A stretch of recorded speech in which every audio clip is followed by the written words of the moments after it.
NIA ದಾಳಿ. NIA ಹಲವಾರು ಕಡೆಗೆ ಮುರಿದು ಬಿದ್ದಿದೆ. ಬೆಂಗಳೂರು ಸೇರಿದಂತೆ ದೇಶಾದ್ಯಂತ ಹಲವಾರು ಜನರ ಮೇಲೆ ಮುಗಿಬಿದ್ದಿದೆ ಎನ್ಐಎ. 41 ಕಡೆಗಳಲ್ಲಿ ಎನ್ಐಎ ಅಧಿಕಾರಿಗಳು ದಾಳಿ ಮಾಡಿದ್ದಾರೆ. 41 ಕಡೆಗಳಲ್ಲಿ. ಹೈದರಾಬಾದ್ನಲ್ಲಿ ಎನ್ಐಎ ಅಧಿಕಾರಿಗಳು ತೀವ್ರ ಕಾರ್ಯಾಚರಣೆ ಮಾಡಿದ್ದಾರೆ. 20ಕ್ಕೂ ಹೆಚ್ಚು ಕಡೆಗಳಲ್ಲಿ ಬೆಂಗಳೂರಿನಲ್ಲಿ ಮೆಗಾ ರೇಡ್ ನಡೆಸಲಾಗಿದೆ. 20ಕ್ಕೂ ಹೆಚ್ಚು ಕಡೆಗಳಲ್ಲಿ ಬೆಂಗಳೂರಿನಲ್ಲಿ, ಒಟ್ಟಾರೆ ದೇಶಾದ್ಯಂತ 41 ಕಡೆಗಳಲ್ಲಿ ಎನ್ಐಎ ಅಧಿಕಾರಿಗಳು ಮುಗಿಬಿದ್ದಿದ್ದಾರೆ.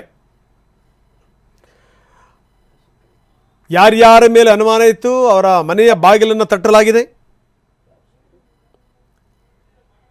ಬೆಂಗಳೂರಿನಲ್ಲಿ ಎನ್ಐಎ 20ಕ್ಕಿಂತ ಹೆಚ್ಚು ಕಡೆಗಳಲ್ಲಿ ದಾಳಿ ಮಾಡಲಾಗಿದೆ. ಬ್ಯಾಡ್ರಹಳ್ಳಿ ಮನೆಯಲ್ಲಿ ಸೋಡಿಯಂ ನೈಟ್ರೇಟ್ ಕೂಡ ಪತ್ತೆಯಾಗಿದೆ. ನಾವು ತೋರಿಸ್ತಾ ಇದ್ದೀವಿ ಆ ಪಾಕೆಟನ್ನು. ಅದು ಸೋಡಿಯಂ ನೈಟ್ರೇಟ್. ಶಮೀವುಲ್ಲಾ ಅನ್ನುವಂಥವನ ಮನೆಯಲ್ಲಿ ಶೋಧ ನಡೆಸಲಾಗ್ತಾ ಇದೆ. ಬೆಂಗಳೂರಿನಲ್ಲಿ 7 kg ಸೋಡಿಯಂ ನೈಟ್ರೇಟ್ ಪತ್ತೆಯಾಗಿದೆ. 7 kg. ಎನ್ಐಎ ದಾಳಿ ಸಂದರ್ಭದಲ್ಲಿ 7 kg ಪತ್ತೆಯಾಗಿರುವಂಥದ್ದು ಶಮೀವುಲ್ಲಾ ಅನ್ನುವನ ಮನೆಯಲ್ಲಿ ಇದು ಪತ್ತೆಯಾಗಿದೆ. ಯಾವುದಕ್ಕೋಸ್ಕರ ಇದನ್ನು ಇಟ್ಟುಕೊಂಡಿದ್ದ ಈತ ಸೋಡಿಯಂ ನೈಟ್ರೇಟನ್ನು?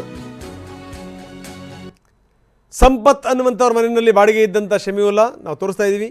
ಸೋಡಿಯಂ ನೈಟ್ರೇಟ್ ಒಂಥರ ಸಕ್ಕರೆ ಥರ ಇದೆ. ಅದು ಯಾವ ವಿಧ್ವಂಸಕ ಕೃತ್ಯಗಳನ್ನು ಮಾಡಲಿಕ್ಕೋಸ್ಕರ ಈ ಸೋಡಿಯಂ ನೈಟ್ರೇಟನ್ನು ಇಟ್ಕೊಂಡಿದ್ದ ಈತ? ಇಷ್ಟೊಂದು ಸೋಡಿಯಂ ನೈಟ್ರೇಟ್ ಹೆಂಗೆ ಸಿಕ್ತು ಈತನಿಗೆ? ಯಾವುದಕ್ಕೋಸ್ಕರ ಇಟ್ಕೊಂಡಿದ್ದ ಈತ? ಬೆಂಗಳೂರಿನಲ್ಲಿ 20ಕ್ಕೂ ಹೆಚ್ಚು ಕಡೆಗಳಲ್ಲಿ ಈ ರೀತಿ ಮೆಗಾ ರೇಡ್ ನಡೆಸಲಾಗಿದೆ.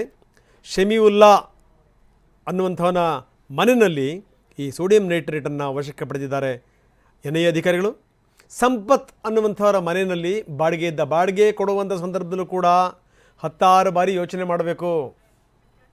ಯಾರಿಗೆ ಬಾಡಿಗೆ ಕೊಡ್ತಿದ್ದೀವಿ, ಏನು ಎತ್ತ, ಅವರ ಹಿನ್ನೆಲೆ ಏನು, ಅದರೆಲ್ಲ ವಿವರಗಳನ್ನು ಇಟ್ಕೊಂಡಿರಬೇಕು. ಜೊತೆಗೇನು ಅಂತಂದರೆ ಬಾಡಿಗೆ ಬರುವಂಥವರ ಆಧಾರ್ ಕಾರ್ಡ್ ಆಗಿರ್ಬೋದು, ಅವರ ಎಲ್ಲ ವಿವರಗಳನ್ನು ಕೂಡ ಇಟ್ಕೊಂಡಿರಬೇಕು. ಇಲ್ಲಾಂದರೆ ಮುಂದೆ ಒಂದಲ್ಲ ಒಂದು ದಿವಸ ಗಂಡಾಂತರ ಕಾದಿದೆ. ಅದರಲ್ಲೂ ಒಂದು ಸಣ್ಣ ಅನುಮಾನ ಇತ್ತು ಅಂತಂದರೆ ನೀವು ಅವ್ರ ಜೊತೆ ನೀವು ಒಳಗಡೆ ಹೋದ್ರಿ ಅಂತಲೇ ಅರ್ಥ. ಈಗ ನೋಡಿ, ಶಮೀವುಲ್ಲಾ ಮಾತ್ರ ಅಲ್ಲ, ಸಂಪತ್ಗೂ ಕೂಡ ಗಂಡಾಂತರ ಕಾದಿದೆ. ಯಾಕೆ ಕೊಟ್ಟರು ಮನೆ ಬಾಡಿಗೆನ, ಏನು ಎತ್ತ, ಎಷ್ಟು ದಿವಸದಿಂದ ಪರಿಚಯ, ಅವ್ರ ಹಿನ್ನೆಲೆ ಏನು ಅಂತ ಗೊತ್ತಿತ್ತಾ? ಇನ್ನು ಬಾಡಿಗೆದಾರರ ವಿವರಗಳನ್ನು ಸಂಬಂಧಪಟ್ಟಂಥ ಪೊಲೀಸರಿಗೂ ಕೂಡ ಕೊಡಬೇಕು. ಬನ್ನಿ, ನಮ್ಮ ಪ್ರತಿನಿಧಿ ಶಿವಪ್ರಸಾದ್ ಈಗ ನಮ್ಮೊಂದಿಗೆ ನೇರ ಸಂಪರ್ಕದಲ್ಲಿದ್ದಾರೆ. ಶಿವಪ್ರಸಾದ್, ಭಾಳ ಗಮನಿಸಬೇಕಾದಂಥ ಸಂಗತಿ, ಇಷ್ಟೊಂದು ದೊಡ್ಡ ಮಟ್ಟದಲ್ಲಿ ಯಾಕೆ ಈ ಸೋಡಿಯಂ ನೈಟ್ರೇಟನ್ನು ಇವನು ಇಟ್ಕೊಂಡಿದ್ದ? ಯಾರು ಇವನು ಶಮೀವುಲ್ಲಾ ಹಿನ್ನೆಲೆ ಏನು? ಇದ್ರ ಬಗ್ಗೆ ಹೆಚ್ಚಿನ ಮಾಹಿತಿ ಏನಿದೆ? ರಂಗನಾಥ್, ಬೆಂಗಳೂರು, ಬಳ್ಳಾರಿ ಸೇರಿದಂತೆ ದೇಶಾದ್ಯಂತ 41 ಕಡೆಗಳಲ್ಲಿ ಹೈದರಾಬಾದ್ ಮೂಲದ ಎನ್ಐಎ ಅಧಿಕಾರಿಗಳಿಗಾಗಲೇ ಕಾರ್ಯಾಚರಣೆಯನ್ನು ಮುಂದುವರಿಸಿರ್ತಕ್ಕಂಥದ್ದು. ಈ ಒಂದು ಕಾರ್ಯಾಚರಣೆಯ ಭಾಗವಾಗಿ ಈಗಾಗಲೇ ಬೆಂಗಳೂರಿನಲ್ಲಿ 7 kg ಸೋಡಿಯಂ ನೈಟ್ರೇಟ್ ಅನ್ನು ಪತ್ತೆ ಮಾಡಿರ್ತಕ್ಕಂಥದ್ದು. ನಾನೀಗ ಘಟನಾ ಸ್ಥಳದಲ್ಲಿದ್ದೇನೆ. ಆ ಒಂದು ಸೋಡಿಯಂ ನೈಟ್ರೇಟ್ ಏನಿದೆ ಇದು 7 kg ಪರಮಾಣದಲ್ಲಿ ಪತ್ತೆಯಾಗಿರ್ತಕ್ಕಂಥದ್ದು. ಬ್ಯಾಡ್ರಹಳ್ಳಿ ಪೊಲೀಸ್ ಠಾಣಾ ವ್ಯಾಪ್ತಿಯ ಪ್ರಕೃತಿ ನಗರದಲ್ಲಿರ್ತಕ್ಕಂಥ ಈ ಒಂದು ಬಿಲ್ಡಿಂಗ್ನ 2ನೇ ಮಹಡಿಯಲ್ಲಿ ಶಮೀವುಲ್ಲಾ ಹಾಗೂ ಆತನ ಸ್ನೇಹಿತರು ವಾಸವಾಗಿದ್ರು ಅಂತ ಹೇಳಿ ಮಾಹಿತಿ ಲಭ್ಯವಾಗಿರ್ತಕ್ಕಂಥದ್ದು. ಈಗಾಗಲೇ 4 ಆರೋಪಿಗಳನ್ನು ಕೂಡ ಎನ್ಐಎ ಅಧಿಕಾರಿಗಳು ಕಸ್ಟಡಿಗೆ ಪಡೆದುಕೊಂಡಿದ್ದಾರೆ. ಅಷ್ಟೇ ಅಲ್ಲದೆ ಅವರ ಬಳಿಯಲ್ಲಿ ಕೆಲವು ಮಹತ್ವದ ವಸ್ತುಗಳು ಕೂಡ ಲಭ್ಯವಾಗಿರ್ತಕ್ಕಂಥದ್ದು. ಇದರಲ್ಲಿ ಪ್ರಮುಖವಾಗಿ ಸೋಡಿಯಂ ನೈಟ್ರೇಟ್ ಅವರಿಗೆ ಪತ್ತೆಯಾಗಿರ್ತಕ್ಕಂಥದ್ದು. 7 kg ಪ್ರಮಾಣದಲ್ಲಿ ಈ ಒಂದು ಬಿಲ್ಡಿಂಗ್ನ 2ನೇ ಮಹಡಿಯಲ್ಲಿ ವಾಸವಾಗಿದ್ದಂತಹ ಆ 4 ಆರೋಪಿಗಳೇನಿದ್ದಾರೆ, ಶಮೀವುಲ್ಲಾ ಸೇರಿದಂತೆ 4 ಆರೋಪಿಗಳನ್ನು ಈಗಾಗಲೇ ವಶಕ್ಕೆ ಪಡೆದಿದ್ದಾರೆ. ಯಾವ ಕಾರಣದ ಹಿನ್ನೆಲೆಯಲ್ಲಿ ಆ ಒಂದು ಸೋಡಿಯಂ ನೈಟ್ರೇಟ್ ಅನ್ನು ಅವರು ಸಂಗ್ರಹಣೆ ಮಾಡಿದ್ರು ಅನ್ನೋಷ್ಟು ಇನ್ನಂತೆ ಮಾಹಿತಿ ಹೊರಬರಬೇಕಾಗಿದೆ. ಯಾಕಂದ್ರೆ ದೇಶಾದ್ಯಂತ ವಿಧ್ವಂಸಕ ಕೃತ್ಯಕ್ಕೆ ಸ್ಕೆಚ್ ಅನ್ನು ಹಾಕಲಾಗಿತ್ತು ಅಂತ ಹೇಳಿ ಈಗಾಗಲೇ ಪ್ರಾಥಮಿಕ ಮಾಹಿತಿ ಲಭ್ಯವಾಗಿರ್ತಕ್ಕಂಥದ್ದು. ಈ ಹಿನ್ನೆಲೆಯಲ್ಲಿ ಎನ್ಐಎ ಅಧಿಕಾರಿಗಳು ನಿರಂತರವಾಗಿ ಕಾರ್ಯಾಚರಣೆಯನ್ನು ಕೂಡ ನಡೆಸಿದ್ರು.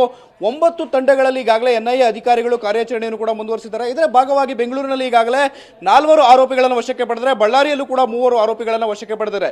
ತದನಂತರದಲ್ಲಿ ಶಮೀವುಲ್ಲಾ ಸೇರಿದಂತೆ 4 ಆರೋಪಿಗಳೇನಿದ್ರು, ಇವರ ಹಿನ್ನೆಲೆಯನ್ನು ಗಮನಿಸ್ತಾ ಹೋದರೆ ಈ 4ರಲ್ಲಿ 2 ಆರೋಪಿಗಳು ವಿದ್ಯಾಭ್ಯಾಸವನ್ನು ಮಾಡ್ತಿದ್ರು. ನಗರದ ಪ್ರತಿಷ್ಠಿತ ಶಾಲೆಯಲ್ಲಿ ಬೆಂಗಳೂರಿನಲ್ಲಿ ವಿದ್ಯಾಭ್ಯಾಸವನ್ನು ಮಾಡ್ತಿದ್ರು ಅಂತೇಳಿ ಮಾಹಿತಿ ಲಭ್ಯವಾಗಿದ್ದಾರೆ. ಇನ್ನುಳಿದಂಥ 2 ಕೂಡ ಇಂಜಿನಿಯರ್ಗಳಾಗಿದ್ರು. ಅವರು ಕೂಡ ಕಾರ್ಯವನ್ನು ನಿರ್ವಹಣೆ ಮಾಡ್ತಿದ್ರು, ಕೆಲಸವನ್ನು ಮಾಡ್ತಿದ್ರು ಅಂತೇಳಿ ಮಾಹಿತಿ ಲಭ್ಯವಾಗಿರ್ತಿದ್ರು.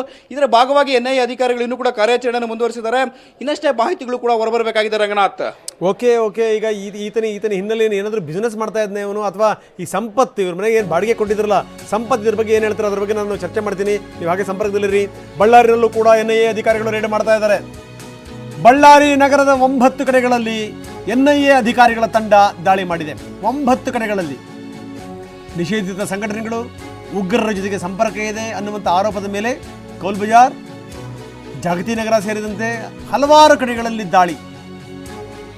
ಎನ್ಐಎ ಹಲವರನ್ನ ವಶಕ್ಕೆ ಕೂಡ ಪಡ್ಕೊಂಡಿದೆ. ಬಳ್ಳಾರಿ ಪೊಲೀಸರ ಸಹಕಾರದ ಜೊತೆಗೇನೆ ಎನ್ಐಎ ರೇಡ್ ಮಾಡಿರುವಂಥದ್ದು. ಬಳ್ಳಾರಿಯಲ್ಲೂ ಕೂಡ ಎನ್ಐಎ ಅಧಿಕಾರಿಗಳು ಮೆಗಾ ರೇಡ್ ಮಾಡಿದ್ದಾರೆ. 9 ಕಡೆಗಳಲ್ಲಿ ಆಗಿರುವಂಥ ರೇಡ್. ಸುಮ್ಮನೆ ಇವರು ರೇಡ್ ಮಾಡಲ್ಲ, ಭಾಳ ಗಮನಿಸಬೇಕಾದಂಥ ಸಂಗತಿ ಇದು. ಸುಮ್ಮನೆ ರೇಡ್ ಮಾಡಲ್ಲ ಇವರು, ಬಲವಾದಂಥ ಕಾರಣಗಳನ್ನು ಇಟ್ಕೊಂಡೇ, ಆಧಾರಗಳನ್ನು ಇಟ್ಕೊಂಡೇ ಇವರು ರೇಡ್ ಮಾಡ್ತಾರೆ.